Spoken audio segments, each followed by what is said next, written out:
Akika is the Islamic tradition of giving charity by sacrificing animals after the birth of a new baby. Akika is by the parents or guardian for expressing gratitude to Allah subhanahu wa ta'ala for the blessing of having a child, protection from shaitan, expiation of sins, and preventing any calamities.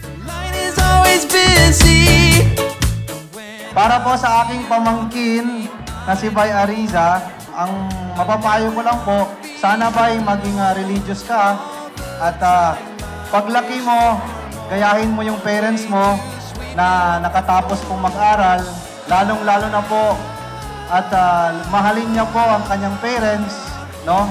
Gaya ng pagmamahal ni Bay at ng aking pinsan sa kanyang parents, no? So, inshallah, Bay, manusumol.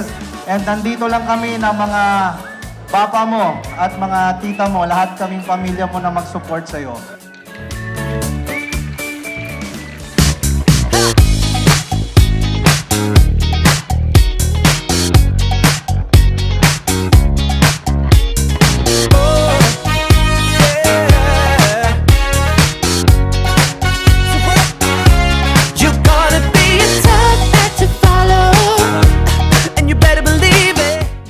Maracle pa ni mga blessing.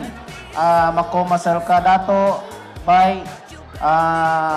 Maraming salamat sa pag-imbita. Andito lang kami lagi na laging sumusuporta. Stay humble. And yun, congratulations sa ating lahat. Bay Solel, welcome sa pamilya Masukat ang Patuan. Nyari mo makuha na sir ka, pagkando ka pang giringirungan ka, kamanisan ka manawata babay. So, siya ba taman, sukran o salam.